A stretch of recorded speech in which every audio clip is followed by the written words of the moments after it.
بالله من الشيطان الرجيم بسم الله الرحمن الرحيم إنما التوبة على الله للذين يعملون السوء بجهالة ثم يتوبون من قريب فأولئك يتوب الله عليهم وكان الله عليما حكيما وليست التوبة للذين يعملون السيئات حتى إذا حضر أحدهم الموت قال إني تبت الآن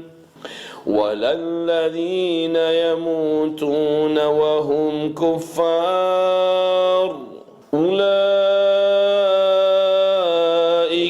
أعتدنا لهم عذابا أليما.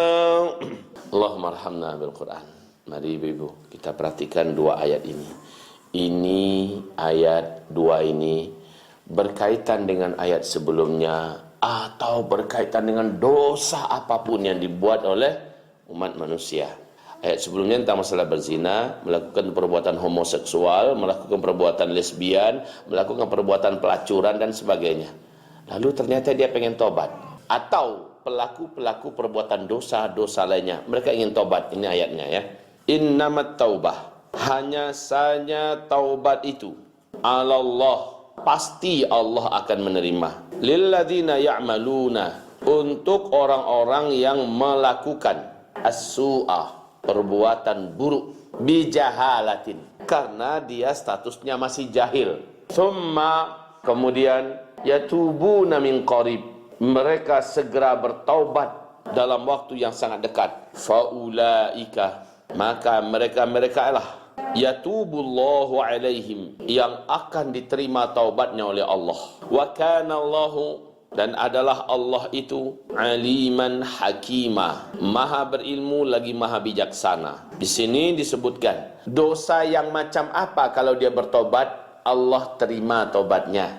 Dosa yang macam apa? Dosa yang dikerjakan dalam keadaan jahalah, dalam keadaan belum tahu. Jadi kalau kita katakan jahalah, jahil itu kalau katakan tidak berilmu, oke. Tetapi ada orang yang tidak berilmu dan dia sadar, lalu dia mengejar untuk tahu. Ternyata masih ada hal-hal yang belum dia tahu, sudah terlanjur dia buat dan mungkin masih sedang dia buat. Tapi dia terus belajar dengan keras. Semua kesalahan dan dosanya itu, saat dia kemudian tahu atau dikasih tahu orang, dia cepat taubat. Yang macam itu Allah terima taubatnya. Tapi ada orang yang tidak tahu, cuma nggak mau tahu. Dia tidak tahu, nggak mau ngaji. Dia tidak tahu tapi nggak mau bertanya pada ulama. Jadi orang macam ini, kapan dia akan taubat? Oh, nanti sudah mau mati baru saya taubat. Udah gaik-gaik dan tua, ya. Sudah kesakitan saya, kata udah divonis dokter oleh kamu seminggu lagi mati. Baru dia taubat. Padahal sebelumnya dengan sengaja dia tidak mau belajar. Dia menganggap waktunya akan terbuang sia-sia kalau akan duduk-duduk di majelis ilmu, akan baca-baca buku, dengan dengarkan YouTube, ngambil habisin pulsa, padahal dia lagi cari duit dan sebagainya. Akhirnya orang ini tetap dalam kebodohan, tidak terkira banyak dosa yang dia buat.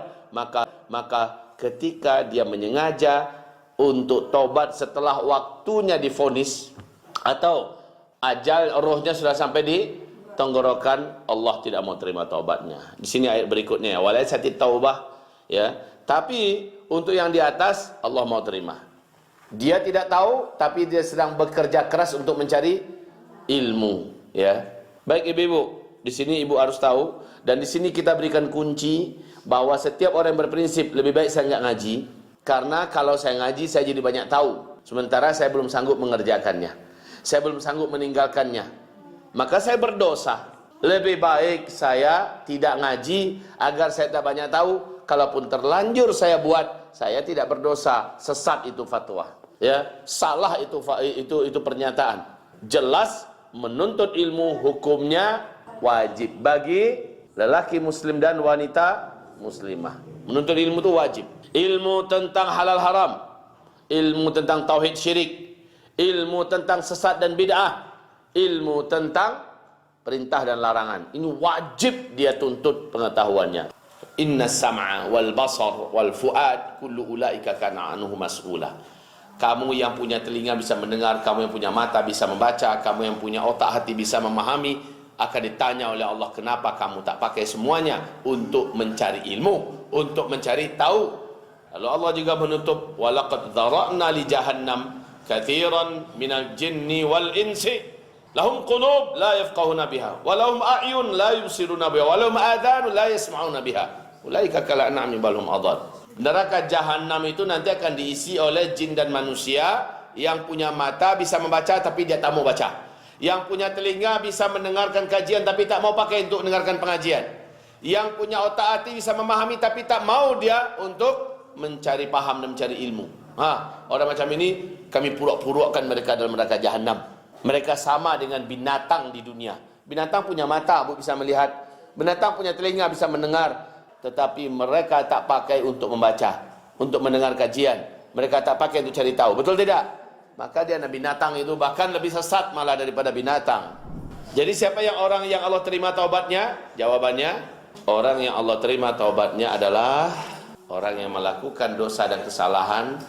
Satu, dalam keadaan dia tidak tahu, sementara dia terus mencari ilmu. Yang kedua, dia taubatnya cepat. Jadi setelah dia tahu, cepat dia langsung taubat.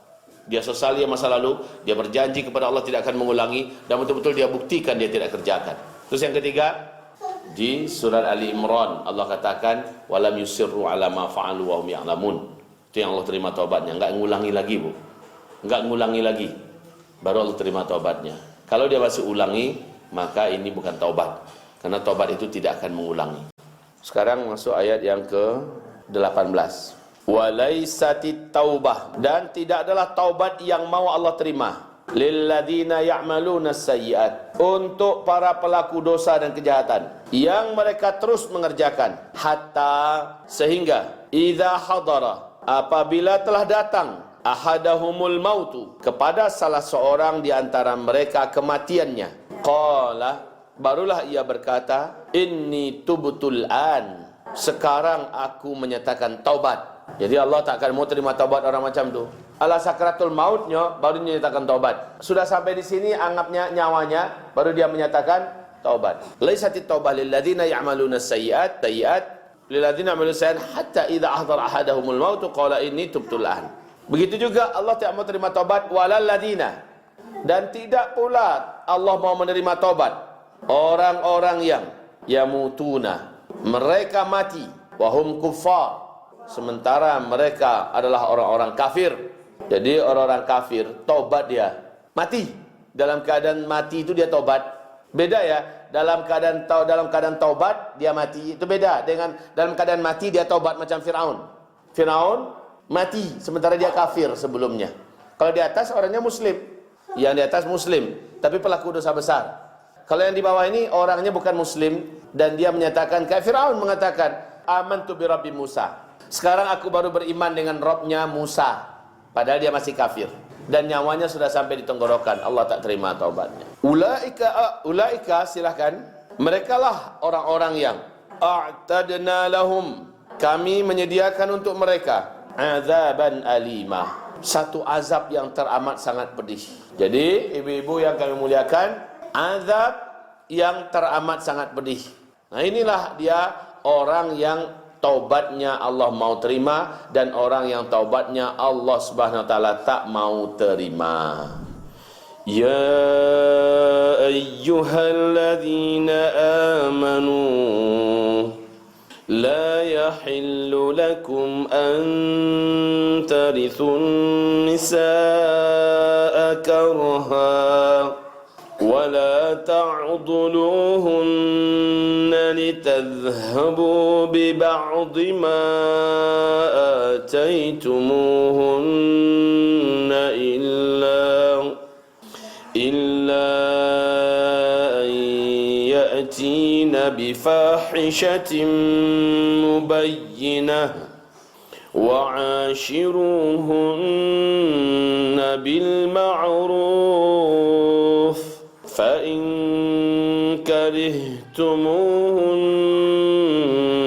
فعسى أن تكرهوا شيئا ويجعل الله فيه خيرا كثيرا. Allahumma arhamna bil Quran. Baca Bu. Ya ayyuhalladzina amanu, wahai orang-orang yang telah beriman, la yahillu lakum, tidak halal bagi kamu. Kalau tak halal berarti apa itu? Haram. Antarithun nisaa karha, bahwa kamu memberikan warisan kepada para wanita karha, dalam keadaan paksaan. Bisa juga mengartikannya antarithun nisa, bahwa kamu mengambil warisan dari wanita dalam keadaan paksa. Lalu matinya sudah kita paksa dia untuk memberikan warisan pada kita. Tidak halal itu. Man ta'ajjala fi syai'in uqiba bihirmanihi. Orang yang terburu-buru mendapatkan sesuatu sebelum waktunya, hukuman buat orang itu haram dia menerima. Jadi kalau ada anak yang maksa ibu, bagikan warisan untuk kami cepat, karena ibunya belum juga mati-mati, akhirnya diracuni ibunya. Ya, atau ketika ibu masih hidup sekarang, bagi-bagi warisannya sekarang. Nanti kalau ibu udah mati baru kami terima. Jelas-jelas sekarang, Bu. Karena ibunya lama mati, dia bunuh. Yang membunuh haram menerima warisan. Dan perbuatannya mendesak sang ibu untuk agar segera membagi warisan padahal ibunya masih hidup, haram bagi orang yang mendesak itu. Dan kalau ibunya melakukan secara terpaksa, maka yang berdosa adalah si yang memaksa tadi. Gitu ya Bu. La tarithun nisaa karha. Janganlah kamu mewarisi para wanita atau menerima warisan dalam keadaan memaksa. Karha, dalam keadaan dia tak suka, kita paksa dia. Wala ta'dhuluhunna, dan janganlah kamu mempersulit mereka, menghalang-halangi mereka, litadhhabu, agar kamu bisa melenyapkan, bi ba'dhi, dengan sebahagian, ma ataitumuhunna, apa-apa harta yang telah kamu berikan kepada mereka, illa, melainkan, ayyatina bifahishah, para wanita tersebut telah melakukan perbuatan keji, mubayyinah, yang teramat sangat jelas dan nyata. Jadi kita tak boleh, Bu, agar si wanita tidak mendapatkan hak harta yang sudah kita janjikan kepadanya. Apa itu hak harta yang sudah kita janjikan kepadanya? Umpamanya kita melangsungkan akad nikah dengan seorang wanita dan kita menjanjikan maharnya tapi utang. Maharnya 1 kilo emas umpamanya. Atau kita bayar di depan 1 gram. Janji 1 kilo, bayar baru 1 gram. Dan dia akan ansur umpamanya 1 gram 1 bulan. Nah, di sini ayat ini kan hanya umpama ya Bu ya. Ibu-ibu boleh saja kita menghayal yang hebat-hebat. Dan kita berikan contoh yang hebat-hebat supaya mudah memahaminya. Jangan kamu menghalang-halangi atau mempersulit wanita ya, supaya kamu bisa menghilangkan sebahagian apa yang sudah kamu janjikan kepada mereka. Jadi Bu, kita ancam-ancam dia. Ya, udahlah kamu sedekahkan saja ke saya. Mahar yang saya tidak akan sanggup bayar, ya. Kau awas kalau kamu tak hapuskan utangmu pula. Utang saya, utang mahar kepada yang saya janjikan kepada kamu, saya tumbuk mukamu. Ya. Saya akan usir makmu, bapakmu dari rumah ini. Jadi, kita persulit dia atau kita tuntut dia agar dia minta cerai. Ayo ajukan cerai kepada saya. Ya. Kalau dia ngajukan cerai, dia yang ngajukan cerai, hukumnya bagaimana menurut agama, Bu? Hilang. Bahkan mahar yang sudah wajib dikembalikan, ya kan? Jadi itu juga perbuatan haram. Kita buat wanita ini kesulitan hidup dengan kita, dengan sengaja ini. Kita buat dia dalam keadaan gelagaban, sempit dan susah bersama kita agar dia minta cerai. Kalau dia minta cerai, berarti mahar yang dia dulu terima wajib dia kembalikan pada kita.